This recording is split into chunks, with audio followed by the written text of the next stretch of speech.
soal dan pembahasan IPA Biologi tahun 2013.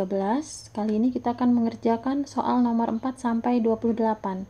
Untuk soal yang lain 1 sampai 23 dan 29 sampai 40 itu ada di video yang lain. Silahkan dibuka di playlist ya. Kita mulai nomor 24. Perhatikan diagram tahapan glikolisis di bawah ini. Tahapan yang menghasilkan ATP adalah A1 dan 2, B1 dan 3, C2 dan 4, D3 dan 4, E3 dan 5. Nah, ini yang ditanyakan adalah yang mana yang menghasilkan ATP ya, yang menghasilkan ATP. Kita lihat satu-satu dari proses yang nomor 1 ya, tahapan yang nomor 1 ini ya. Tahapan yang nomor 1 itu adalah glukosa itu dirubah menjadi PGAL.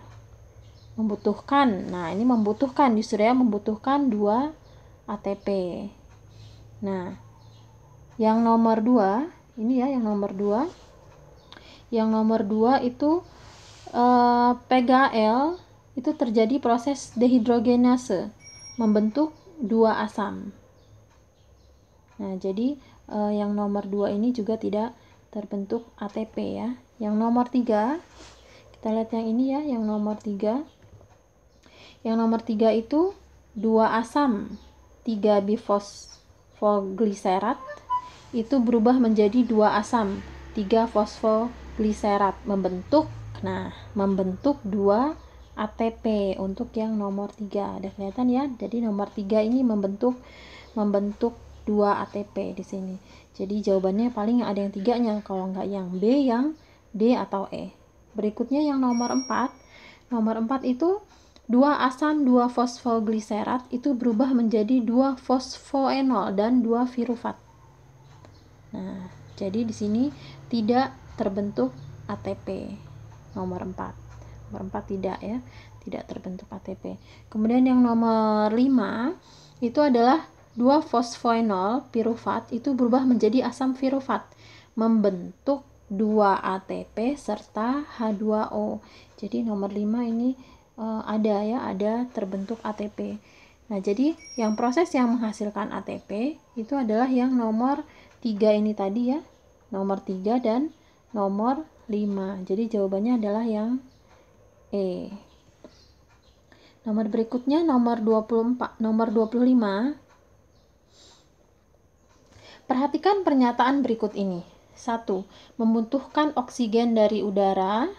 2. Menghasilkan CO2 dan H2O. 3. Tidak melalui proses glikolisis. 4. Jumlah energi yang dihasilkan 2 ATP. 5. Terjadi perubahan dari asam pirufat menjadi asam laktat. Pertanyaannya, proses yang terjadi pada respirasi anaerob adalah A1 dan 2, B1 dan 3, C2 dan 4, D3 dan 5, E4 dan 5. Nah, untuk proses respirasi anaerob itu adalah proses yang tidak membutuhkan oksigen. Dan proses ini menghasilkan karbon dioksida. Pada fermentasi asam laktat dapat mengubah asam pirufat menjadi asam laktat. Serta terdapat proses glikolisis guna membentuk asam pirufat. Juga pada umumnya fermentasi menghasilkan 2 ATP, akan tetapi pada respirasi aerob, ini yang aerob ya, 1 molekul glukosa itu biasanya mampu menghasilkan 38 molekul ATP. Nah, jadi dari pembahasan tadi ya, jawaban yang paling tepat itu adalah yang nomor 4 ya, nomor 4 dan nomor 5 ya. Jadi pada respirasi anaerob itu jumlah energi yang dihasilkan itu biasanya 2 ATP, kemudian terjadi perubahan dari asam pirufat itu menjadi asam laktat ya. Itu pada fermentasinya. Jadi nomor 25 jawaban yang paling benar itu adalah yang E. Nomor berikutnya nomor 26. tahapan yang terjadi selama proses fotosintesis. 1. Fotolisis, pemecahan molekul air. 2. Fiksasi CO2. 3. Reduksi, perubahan fosfogliserat menjadi gliseraldehid. 4. Pelepasan elektron dari klorofil. 5. Fosforilasi. 6. Regenerasi ribulosobifosfat. Nah, peristiwa yang terjadi pada reaksi gelap, yang ditanyakan adalah reaksi gelap ya. A. 1, 2, dan 3. B. 1, 2, dan 6. C. 1, 4, dan 5. D. 2, 3, dan 6. E. 2, 4, dan 5. Nah, untuk proses reaksi gelap itu secara urut. Yang pertama adalah fiksasi karbon dioksida ya. Pertama fiksasi dulu. Fiksasi karbon dioksida. Kemudian yang kedua apa?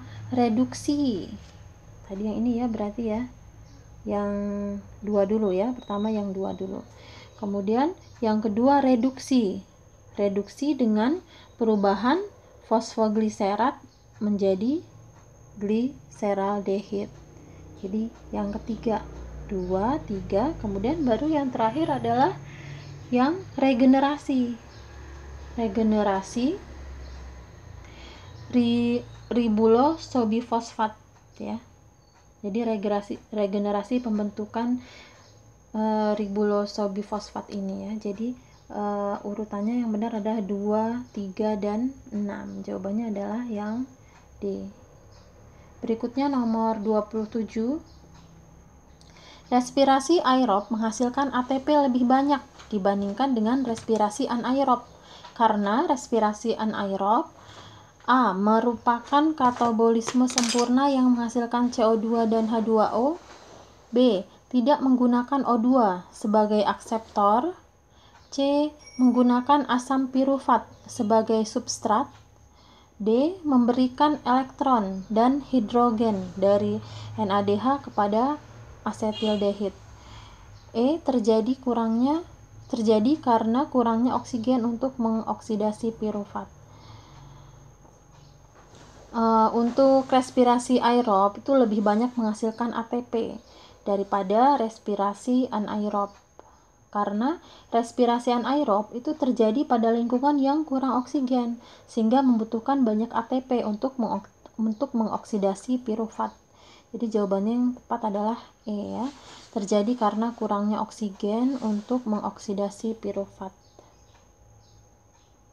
Nomor berikutnya, nomor 28. Ini adalah percobaan. Berikut ini adalah percobaan enzim katalase. Jadi ini ada tabel, isinya ada suhu, pH, kemudian untuk ekstrak H dan H2O2 itu ada gelembung dan nyala api. Berdasarkan data di atas, dapat disimpulkan enzim bekerja optimal ketika apa? A. Suhu 39 derajat Celcius dan pH 8. B. Suhu 37 derajat Celcius dan pH 7. C. Suhu 30 derajat Celcius dan pH 3. D. Dipengaruhi oleh suhu dan pH. E. Hanya dipengaruhi oleh suhu. Kita lihat ya. Enzim itu akan bekerja secara optimal pada suhu yang tepat dan tidak terlalu panas. Juga lingkungannya tidak terlalu asam, tidak terlalu basah. Apabila enzim terkena suhu yang sangat panas, itu akan mengakibatkan terjadinya denaturasi. Nah, pada tabel itu diketahui bahwa enzim itu bekerja secara optimal pada suhu 37 derajat Celcius. Nah, ini ya, pada suhu 30 derajat Celcius dan pH-nya 7.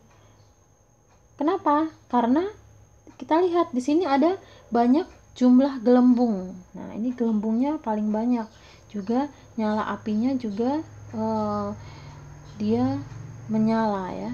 Sini menyala, tidak hanya membara. Jadi di situ dia paling bekerja optimal, sehingga jawabannya yang tepat adalah yang B. Nomor berikutnya 29 dan seterusnya bisa dilihat di video berikutnya ya.